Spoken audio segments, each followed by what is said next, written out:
Hello guys, welcome to the class. अभी हम आज आगे इस क्लास को कंटिन्यू करते हैं with a new topic that is the incorporation of the company. Formation के बारे में पढ़ा, कंपनी कैसे फॉर्म होती है एज पर सेक्शन 3A के अंदर भी प्रोविजंस पढ़े उसके। आज हम करेंगे incorporation of the company that is the section number 7। ऐसे छोटी छोटी वीडियोस में अपना सारा काम कंप्लीट कर लेंगे। तो आज जो बच्चे फर्स्ट टाइम अगर क्लास में आ रहे हैं, डिस्क्रिप्शन में टेलीग्राम चैनल का लिंक है, इंस्टाग्राम आईडी का लिंक है, सारे लिंक्स आपको दे रखे, जहां जहां आपको ये नोट्स प्रोवाइड हो जाएंगे। बेसिकली आप टेलीग्राम चैनल को ज्वाइन कर लीजिए बेटा। उधर क्या होगा, अभी क्लास ओवर हो जाएगी, उसके बाद मैं आपके वहां पे नोट्स पोस्ट कर दूंगी, तो आपको एक पीडीएफ फॉर्मेट भी मिल जाएगा क्लासेस का। तो स्टार्ट करते हैं with a topic that is the incorporation of the company. Section 7 किसका? मैम अब बार बार क्या हमें याद रखना पड़ेगा? कैसे कैसे क्वेश्चन पूछते, बिल्कुल। और जिन भी बच्चों को पीडीएफ मिल जाएगा क्लासेस का, बट मैं फिर भी आपको एक छोटी सी रिक्वेस्ट करूंगी कि आप नोट्स खुद से बनाओ। जो हम पढ़ रहे हैं इसी के बना लो, बहुत हेल्पफुल रहेंगे एग्जाम टाइम। बाकी पीडीएफ तो आपको हम दे ही देंगे। आइए जी, इनकॉर्पोरेशन ऑफ अ कंपनी। एक कंपनी कैसे बनती है? अगर मैं जनरल वे में बात करूं, जनरल वे ना नॉर्मल वे, अगर हम प्रैक्टिकली बात करते हैं, हम मिनिस्ट्री ऑफ कॉर्पोरेट अफेयर्स के पास जाते हैं हमारी कंपनी इनकॉर्पोरेट करने के लिए। MCA, ministry of corporate affairs, government authorise है, मिनिस्ट्री है तो गवर्नमेंट है, गवर्नमेंट रनिंग आपका ये कॉर्पोरेट अफेयर्स का है। यहाँ पे आप अपनी कंपनी को क्या करते हैं, रजिस्टर करवाते हैं। क्या मैम हम कंपनी को बिना रजिस्टर करवाए काम शुरू कर सकते हैं? Answer is normal. जो पार्टनरशिप फर्म और आपकी सोल प्रोप्राइटरशिप का जो एक क्राइटेरिया चलता आ रहा है वो यहाँ पे नहीं होता। पहले आपको अपनी कंपनी को इनकॉर्पोरेट करना है, यानी कि जो भी कंपनी से रिलेटेड डॉक्यूमेंट है वो आपको MCA के अंदर सबमिट करने हैं, MCA की साइट पे, जिसके अंडर आते हैं आपके ROC ऑफिसेस। जिस स्टेट से आप बिलोंग कर रहे होंगे उस स्टेट की ROC में आपके डॉक्यूमेंट्स जाते हैं। फाइल आप MCA की साइट पे करते हो, फिर वहां पे जैसे जैसे ROC सेग्रीगेट हो रखी है तो आपका जिस एड्रेस का आ रहा होगा वो वहां पर आपकी फाइल चली जाएगी और वहां से अप्रूवल आते ही आपकी कंपनी इनकॉर्पोरेट हो जाती है। जैसे ही आपकी कंपनी इनकॉर्पोरेट हो गई, प्राइवेट कंपनी के केस में आप अपना काम स्टार्ट कर सकते हो, अब आप अपना बिजनेस रन कर सकते हो। And in the case of a public company, incorporation के बाद एक कमेंसमेंट का भी सर्टिफिकेट आता है, उसके बाद आप पब्लिक कंपनी भी काम कर सकती है। तो एक ये मैंने बिल्कुल एक जनरल वे में आपको ये बात बता दी। देखो मैंने आपको इतनी सी बात इतनी सी देर में बता दी, लेकिन जब हम इसको लिखने बैठते हैं, अगर आप पे एग्जाम में क्वेश्चन आ जाए इनकॉर्पोरेशन ऑफ अ कंपनी का, डायरेक्ट आ जाए या कोई केस स्टडी से रिलेटेड आ जाए, उसमें आपको किस तरीके से क्या क्या पॉइंट्स को ध्यान में रखना है वो हम अब करते हैं। तो स्टार्ट करते हैं आज का session with a topic that is the incorporation of the company. सबसे पहला पॉइंट ही इसमें यही आएगा, that is the incorporation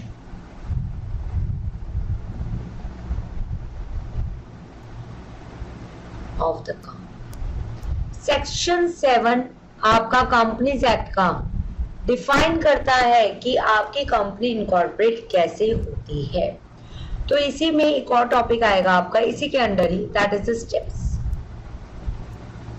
steps for incorporation.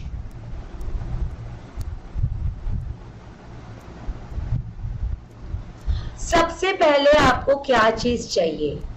आपको चाहिए कंपनी का नाम। तो उसके लिए आपको रिजर्व करना पड़ेगा, reservation of name by filing e-application। देखो बेटा मैं यहाँ पे e-application वर्ड ही यूज कर रही हूँ क्योंकि आपके इंस्टीट्यूट की बुक में अपडेशंस नहीं आए, नहीं तो आज के टाइम में आप part A part B spice form के अंदर ये दोनों काम कर लेते हो। एक में आपका नेम चला जाता है और उसके अदर वाले में आपके कंपनी के डॉक्यूमेंट्स चले जाते हैं। पॉइंट यही आता है आपका reservation of name by filing e application. Part B, जैसे ही आपका नाम अप्लाई के लिए आपने डाल दिया, इसके बाद आपको मेमोरेंडम ऑफ एसोसिएशन या आर्टिकल ऑफ एसोसिएशंस बनाने पड़ते हैं। अब मैम ये क्या है? फाउंडेशन लेवल पे आप लोग थोड़ा बहुत इसका डेमो पढ़ के आए हो। बेटा मेमोरेंडम के अंदर आपके 6 क्लॉजेस आते हैं, जिसके अंदर मेन कंपनी को आपको डिफाइन करना होता है। नेम क्लॉज में नाम जाता है, रजिस्ट्रेशन क्लॉज के अंदर एड्रेस जाता है, उसके बाद object clause is a main clause जो 2 पार्ट्स में डिवाइड होता है आपका, मेन एंड एंसिलरीज। मेन के अंदर किस पर्पस के लिए आपने अपनी कंपनी खोली है वो जाता है। उसके बाद आपका कैपिटल क्लॉज, लायबिलिटी क्लॉज और सब्सक्रिप्शन क्लॉज। 2-4 क्लासेस के बाद, 2-3 पार्ट्स के बाद हम मेमोरेंडम पे ही डिटेल में पढ़ेंगे। Article of association, internal affairs, internally companies में क्या क्या काम रहेगा, जितने भी आपके कंपनीज एक्ट के सेक्शंस एक नॉर्मल कंपनी पे लगते हैं वो सारे आपके आर्टिकल्स ऑफ एसोसिएशन के अंदर डिफाइन किए जाते हैं इन terms of the internal management. ठीक है, तो इनको भी आपको ड्राफ्ट करके देना पड़ता है at the time of the incorporation of the company. So the next point is drafting and signing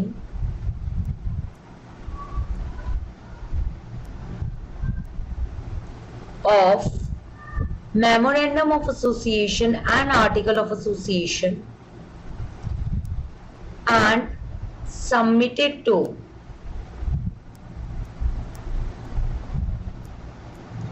ROC. All these documents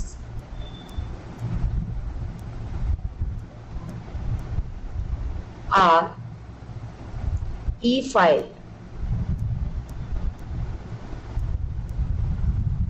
MC की साइट पे आपको फाइल करना है। पार्ट सी, आपकी जो कंपनी आप फॉर्म कर रहे हो उसके जो डायरेक्टर बन रहे हैं उनका आपको कंसेंट लेना जरूरी है। That is consent of person nominated as a director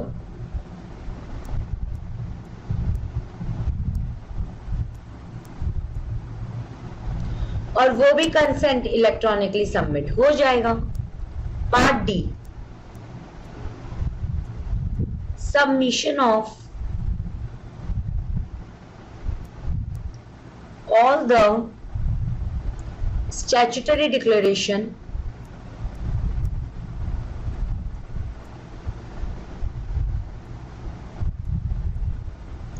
of compliances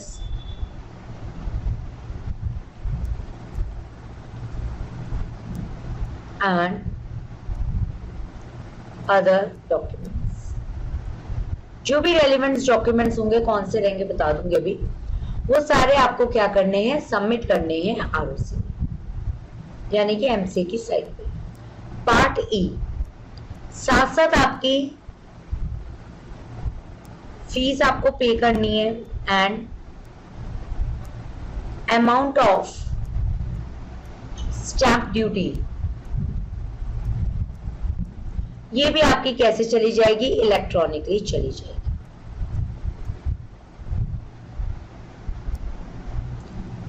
कोई भी इसमें आपका मैटर अलग है ही। Part F,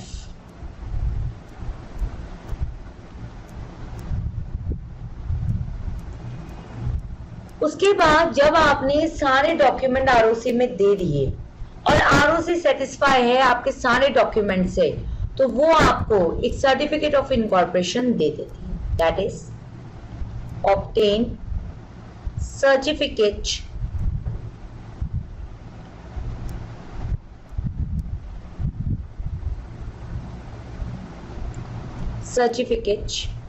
of incorporation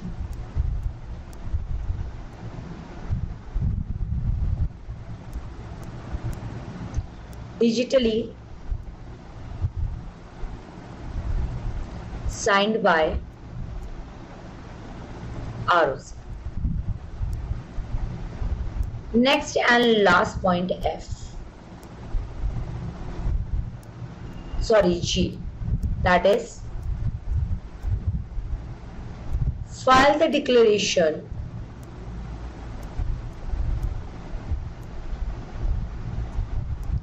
about the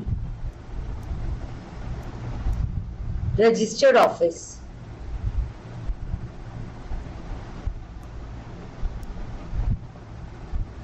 of the company. ये बिल्कुल लास्ट स्टेप है। तो ये सारे पॉइंट्स आपको ध्यान में रखने हैं। ये बिल्कुल एक कंप्राइज और शॉर्ट फॉर्म में आपको बताया गया है। अब जो हमारे को डॉक्यूमेंट्स की नीड रहेगी, इनकॉर्पोरेशन है, इसी में ही पहला पॉइंट आपका यही आता है, that is incorporation of the company. नाम वगैरह आप रिजर्व कर रहे हो, अब आपके डॉक्यूमेंट्स की क्या नीड रहेगी, अब वो चलते हैं। अब इसी के अंदर फर्स्ट पॉइंट बना लो आप। वहां पे हमने फर्स्ट ऐसे दिया था, यहाँ पे हम नंबर 1 लिखे, that is the filing of the documents and informations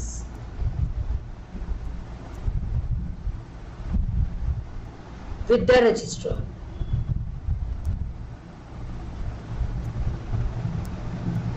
registrar यानी कि ROC। रजिस्ट्रार को आपको क्या क्या डॉक्यूमेंट्स देने हैं, क्या क्या आपको इंफॉर्मेशन उनको आपको क्या करनी है, प्रोवाइड करनी है।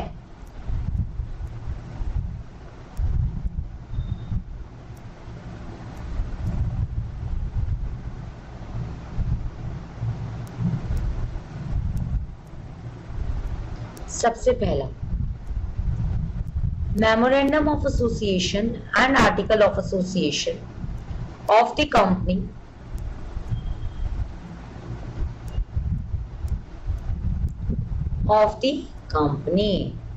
विच इज, मतलब क्या होगा, duly signed by all the subscriber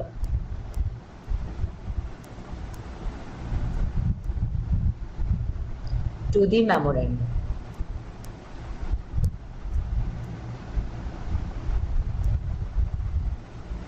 एक और क्वेश्चन आता है, बार बार मुझसे पूछा जाता है, मैम मेमोरेंडम को MEMO लिखकर छोड़ दें, ऐसा काम मत करो, कोई वैल्यू नहीं है उस चीज की। अच्छा, जब हमारे सारे डॉक्यूमेंट जो जो अटैच करनी होती है, फाइल सब कर देते, तो लास्ट में एक डिक्लेरेशन साइन जाता है, चाहे आप chartered accountant in practice, company secretary in practice, cost accountant in practice और इन एडवोकेट, किसी से भी आप उसको साइन करवा सकते हो। यानी कि बिना उनकी डिक्लेरेशन साइनिंग के आपकी कंपनी के डॉक्यूमेंट सबमिट नहीं हो सकते। और declaration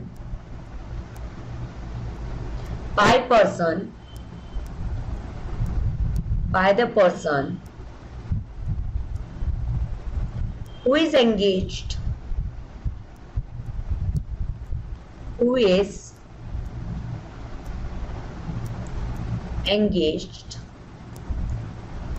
in the formation of the company, in the formation of the company,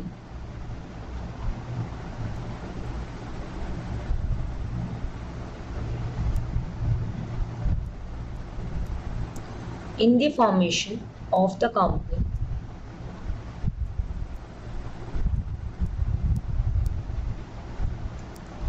that is an advocate,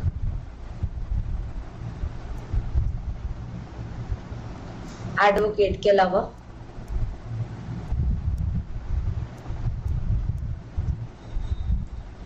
CA in practice,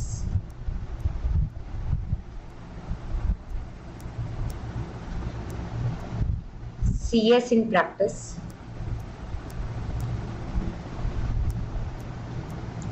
or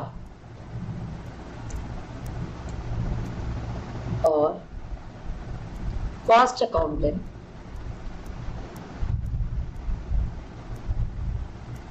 in practice।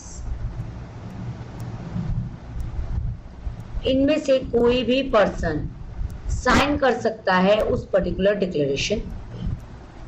Third point,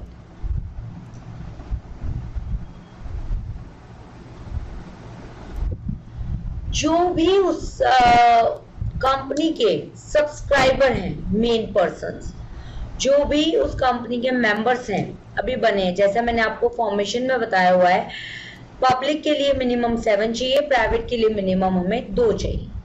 तो वो लोग क्या होने चाहिए, क्लियर चिट उनको मिली हुई होनी चाहिए, यानी कि किसी भी तरीके का उन्होंने ऑफेंस ना किया हो, किसी भी तरीके के फ्रॉड में ना हो, या किसी भी तरीके का उन पे कोई भी मुकदमा वगैरह नहीं चल रहा हो। A declaration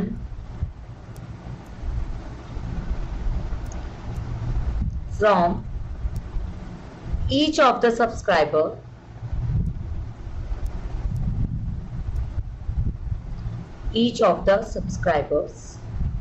to the memorandum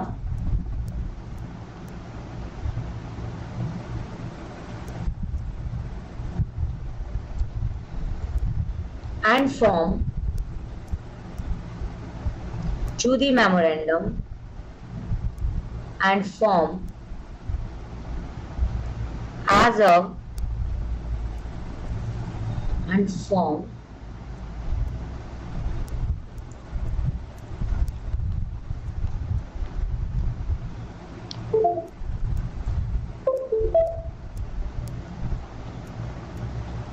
and form as a first director of the company.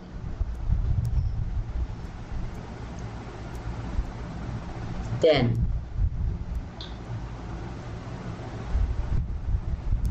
in the articles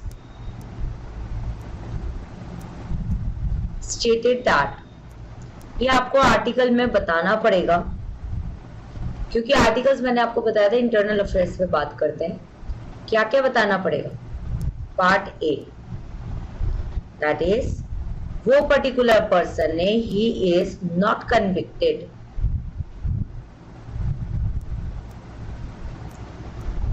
क्या उन्होंने कन्विक्ट ना किया हुआ हो किसी भी तरीके का offence, not convicted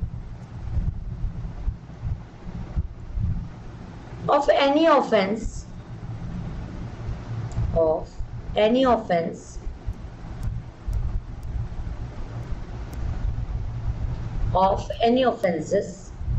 in connection with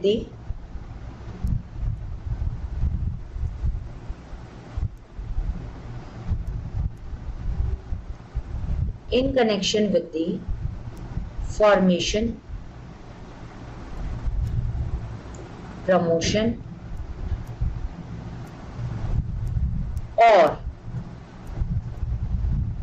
और मैनेजमेंट ऑफ एनी कंपनी, किसी भी कंपनी के, कोई भी अदर कंपनी के मैनेजमेंट, फॉर्मेशन या फिर प्रमोशन से रिलेटेड कोई भी उन्होंने ऑफेंस ना किया हुआ हो।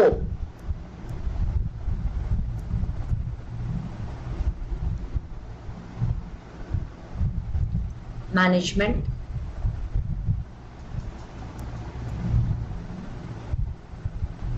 ऑफ द कंपनी,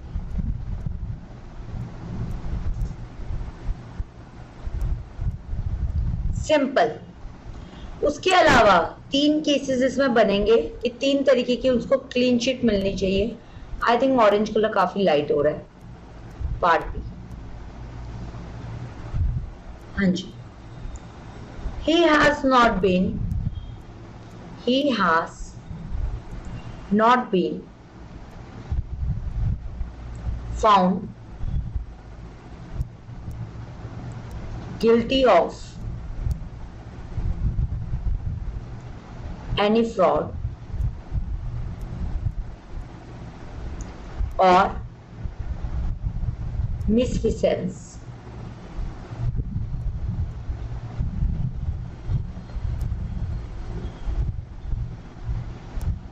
किसी भी तरीके का फ्रॉड या फिर मिसफिसेंस का उसको कोई भी गिल्ट नहीं होना चाहिए, यानी कि ऐसा कोई काम उसने ना किया हुआ हो जो भी हमारा फर्स्ट डायरेक्टर बन रहा है कंपनी का।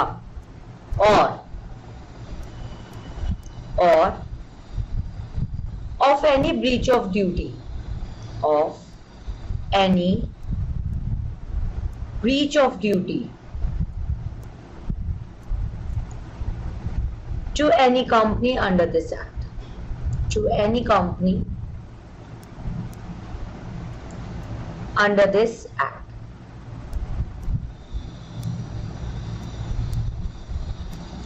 किसी भी तरीके का ऐसी कोई गिल्टी फ्रॉड या फिर किसी भी तरीके की गिल्टी फ्रॉड में, मिसफिसेंस में या फिर किसी ब्रीच को लेकर उस पर्सन को ना हो जो आप फर्स्ट डायरेक्टर बना रहे। Next,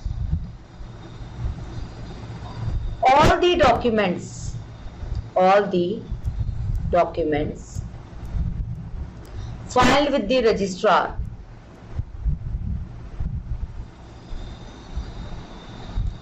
with the registrar for registration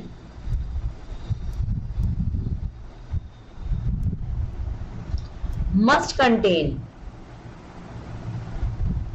must का बेटा लॉ के अंदर ये वर्ड जो होते हैं आपके मस्ट, शैल, ये आपके जब भी आप आंसर प्रेजेंट करते हो बड़े मेजर रोल प्ले करते हैं। मस्ट का मतलब हो गया मैंडेटरी, ठीक है जी।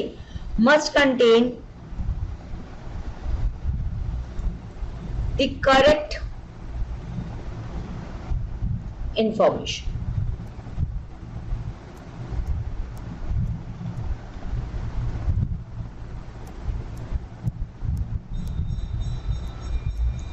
तो अभी तक हमने इन फाइलिंग ऑफ डॉक्यूमेंट्स में थर्ड पॉइंट लिया। पहला था आपका कि सारे जितने भी सब्सक्राइबर्स हैं उनके साइन होने चाहिए मेमोरेंडम और आर्टिकल ऑफ एसोसिएशन। जो भी आपकी डिक्लेरेशन जाएगी बाय द पर्सन जो भी एंगेज है वो यानी कि लास्ट में फाइनल साइन किसी एडवोकेट के, सीए, सीएस या कॉस्ट अकाउंटेंट इन प्रैक्टिस के साइन होने चाहिए। उसके बाद जो आपका आया दैट इज जो भी आप फर्स्ट पर्सन यानी कि कोई भी पर्सन जिसको आप फर्स्ट डायरेक्टर बना रहे हो कंपनी का, उसको क्लीन चिट मिलनी चाहिए, यानी कि उसने कभी भी कोई तरीके का फ्रॉड नहीं करा हुआ किसी भी कंपनी के अंदर।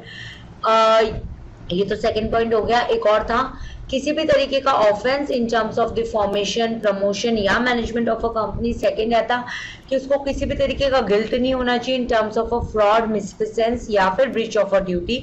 एंड लास्ट, जो भी आप डॉक्यूमेंट सबमिट कर रहे हैं कंपनी के रजिस्ट्रार के पास वो सारे के सारे आपके क्या होने चाहिए, करेक्ट फॉर्म में होने चाहिए। अब आते हैं थर्ड पॉइंट में इसी के अंदर। थर्ड हो गया fourth, the address for correspondence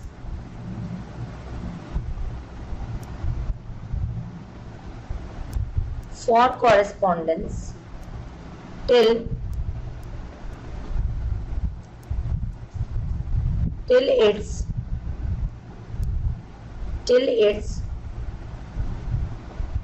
registrar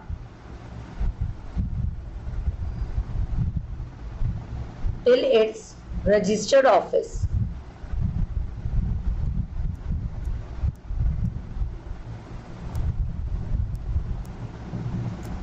is established।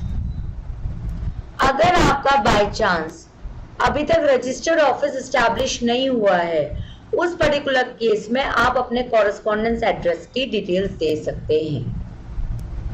ये बहुत कम केसेस में होता है ऐसी चीज। नेक्स्ट आता है the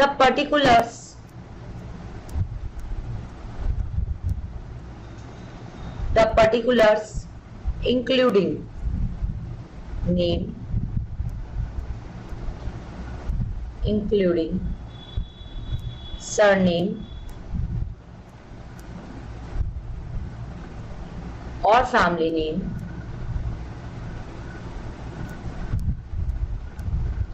residential address,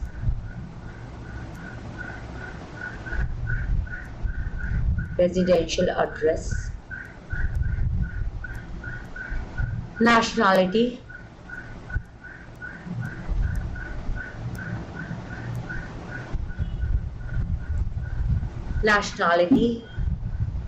of every subscriber, of the every subscriber, जितने भी आपने मेंबर्स बनाए हैं इस कंपनी के, उन सब की ये सारी डिटेल देनी आपको पड़ेगी ही पड़ेगी।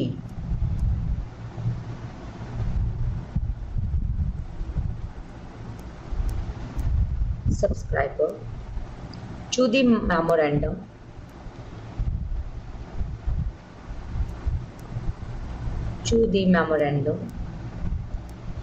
along with proof of identity.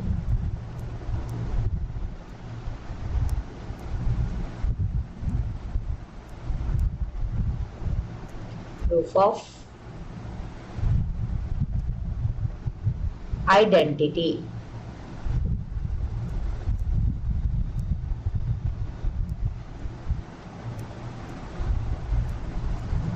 साथ साथ एक लाइन यहीं पे ऐड कर दो, in the case of director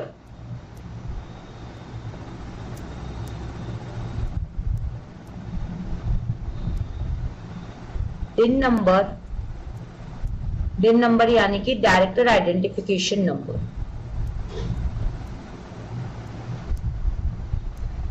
director identification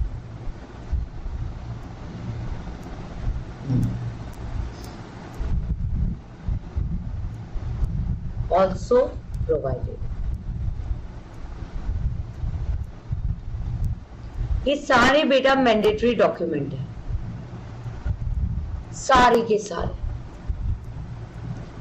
अगर आपने कहीं पे भी कोई चुप कर दी तो आपका अप्रूवल नहीं होता है कंपनी इनकॉर्पोरेशन का। बस इसके अंदर इतना ही पॉइंट है। अब आते हैं हमारे सेकंड पॉइंट पर। फर्स्ट पॉइंट तो हमारा ये हो ही गया है। ये सारे नोट्स आपको बेटा क्लास अभी ओवर होने के बाद आपको प्रोवाइड कर दिए जाएंगे टेलीग्राम चैनल पे। लिंक आपको बता ही रखा है और आपको यहाँ पे डिस्क्रिप्शन में लिंक आपको बता रखा है और साथ साथ आपके यहाँ पे नीचे कॉल आउट के अंदर भी लिखा हुआ है SLC_CA इंटर। नेक्स्ट आते हैं पॉइंट नंबर सेकंड पे। अगर आपके जितने भी आपने डॉक्यूमेंट्स है प्रॉपर वे में सबमिट कर दिए तो आपके पास एक इशू हो जाता है, that is the certificate of incorporation. Heading दीजिए issue of certificate of incorporation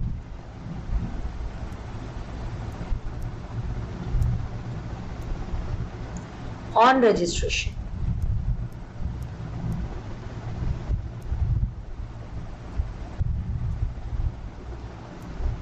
हाँ जी, जैसे आपने सारे रेलिवेंट डॉक्यूमेंट्स रजिस्ट्रार को सबमिट करे and registrar is satisfied with your all the documents which you had provided them, after that they will give you a certificate of incorporation.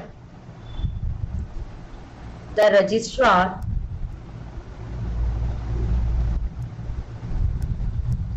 registrar on the base the registrar being satisfied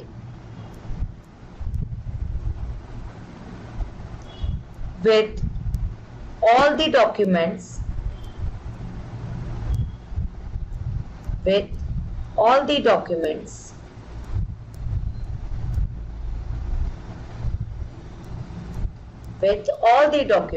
as submitted,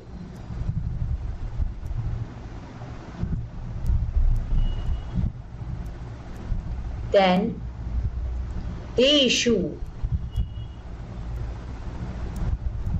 certificate of incorporation, जिसको हम short में बोलते हैं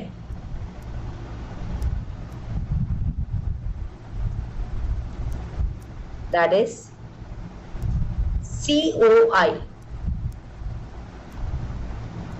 certificate of incorporation. Third point,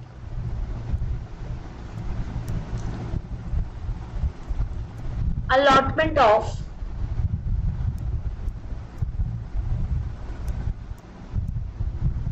corporate identity number,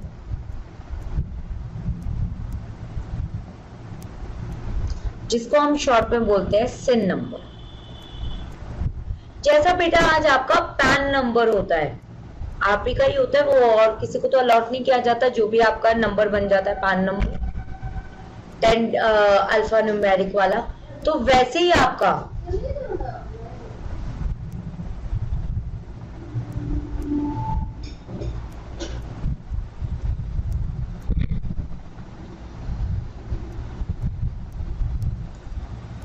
जैसा कि बेटा आपका होता है pan number alpha numeric 10 digit वाला, वो क्या किसी और का भी होता है।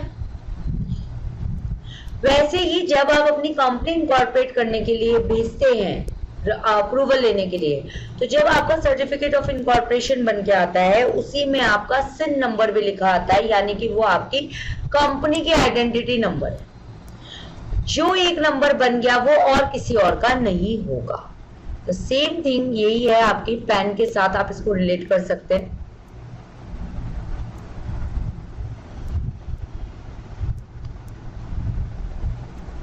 From the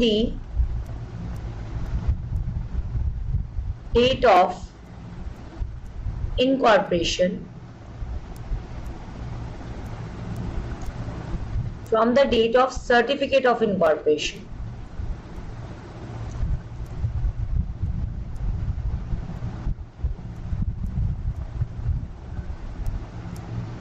the registrar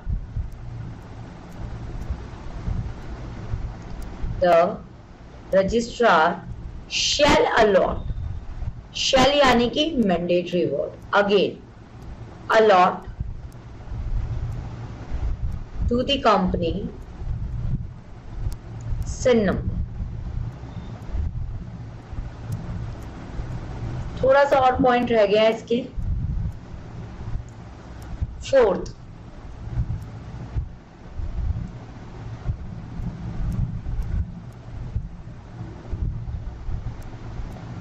maintenance of copies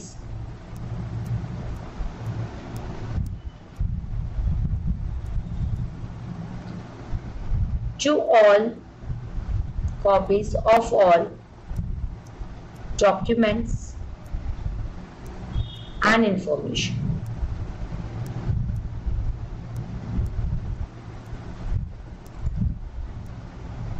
जितनी भी आपने डॉक्यूमेंट्स प्रोवाइड करे हैं कंपनी के, वो सब आपको भी अपने पास प्रिजर्व करके रखने हैं अपनी ऑफिस में।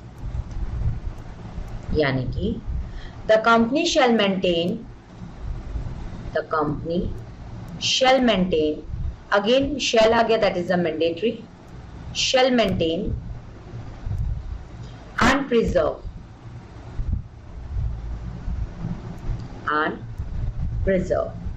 at its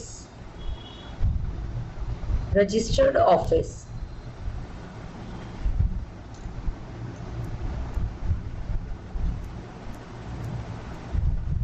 all the copies of the document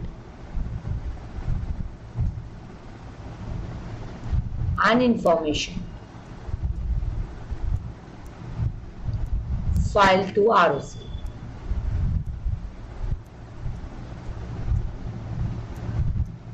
registrar of company, registered office के अंदर आपको अपने डॉक्यूमेंट्स रखने, कौन से वाले, जो आपने आरओसी में फाइल करे। पॉइंट नंबर 5, बस बेटा थोड़ा सा टॉपिक और है, इसीलिए मैंने इतनी शॉर्ट टॉपिक्स वाइज ही वीडियोस बनाई है। अगर बाय चांस आपने कोई भी फॉल्स रिप्रेजेंटेशन दे दी, उस केस में you are liable to be punish under section 447 if false or incorrect information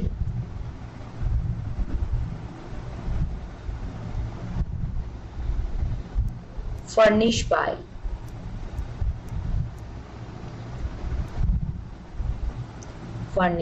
at the time of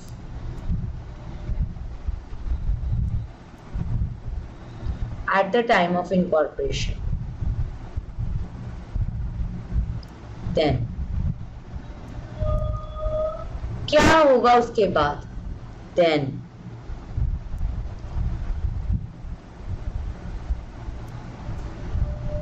the person shall be liable to be punished as provided under section 447. Then the person, the liable person,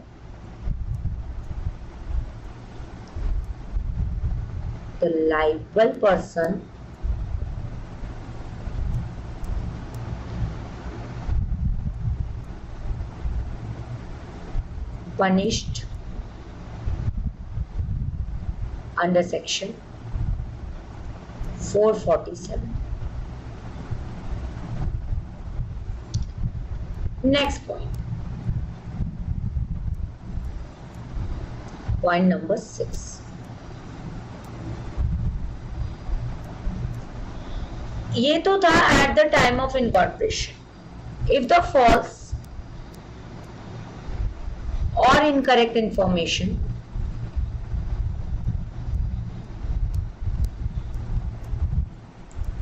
furnished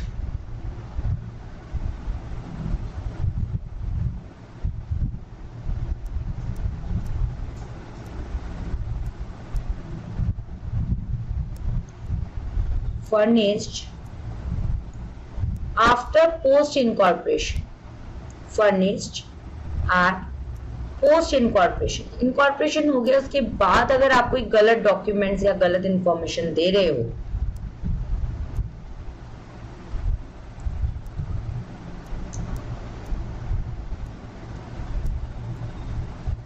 then same चीज है, the defaulter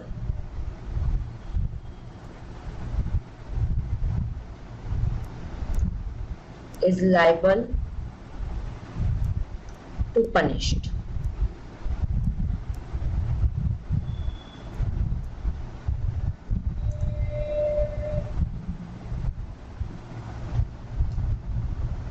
छोटा सा topic था incorporation of, कोई दिक्कत ही नहीं। उसके अलावा एक लास्ट इसमें एक और छोटा सा पॉइंट आता है, अगर बाय चांस किसी भी तरीके का प्रॉब्लम आता है बाय दी कंपनी के, कोई डॉक्यूमेंट्स में इशू आता है, कुछ भी आता है, और अगर ये केस ट्रिब्यूनल तक पहुंच जाए तो ट्रिब्यूनल क्या करती है, ऑर्डर्स फॉर्म कर देती है। 7, ट्रिब्यूनल में ऑर्डर, ट्रिब्यूनल में ऑर्डर एक name removal, second winding up,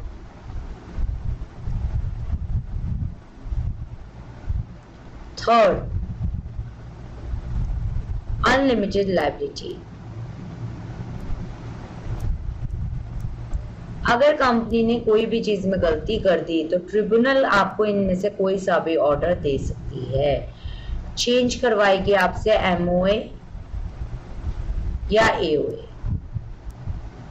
and last कोई भी other order as relevant, other order as relevant as they think.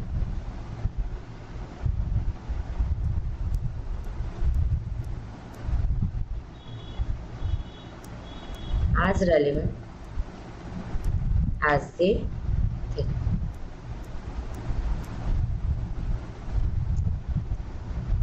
ये सारी चीजें कब होती है, जब कंपनी ने कोई चीज गलत की है। ट्रिब्यूनल बेटा 2 ट्रिब्यूनल है कंपनीज के लिए। सबसे पहले लोअर लेवल पे जाते हैं तो आता है आपका NCLT, national company law tribunal. थोड़ा सा अपर केस चला गया तो एपलेट ट्रिब्यूनल, उसके बाद हाई कोर्ट, उसके बाद सुप्रीम। तो ये एक छोटा सा कंसेप्ट था आपका इनकॉर्पोरेशन ऑफ अ कंपनी का। आपको जो भी ये हैंड रिटन जो नोट्स हैं ये आपका, इसको आपका पीडीएफ आपको थोड़ी देर में टेलीग्राम चैनल पे मिल जाएगा। इसके अलावा क्लासेस ऐसे ही अब रेगुलर चलती रहेंगी, टाइम आपको दे ही दिया है। तो आपको जो भी वीडियो लिंक्स रहता है या जैसे भी आपको अपडेशन रहता है, ये सब आपको टेलीग्राम चैनल पे प्रोवाइड किया जाएगा। इसलिए मैं आपको ज्यादा से ज्यादा फोर्स करती हूँ कि जो डिस्क्रिप्शन में आपको इंटर का टेलीग्राम चैनल दिया गया है, आप उसको जरूर जरूर जरूर फॉलो करें। That is the SLC_CA inter. उसके अलावा अगर आपको कोई भी दिक्कत है, कोई भी डाउट है, उसी चैनल का डिस्कशन ग्रुप भी बना हुआ है, आप उसमें भी पूछ सकते हैं। तो इस एक एक टॉपिक वाइज और कंसेप्ट वाइज थ्योरी से हम चलेंगे, नोट्स भी साथ साथ बनाएंगे, कहीं जरूरत हुई तो हम पीडीएफ को भी पढ़ लेंगे। बाकी हम नोट्स बनाएंगे, क्योंकि मेरा एक मानना है जितना हम खुद से लिखते हैं उससे बेस्ट वे से हमें कोई चीज याद नहीं हो सकती। ठीक है जी, तो अब आपसे मिलते हैं नेक्स्ट क्लास में। Bye, take care.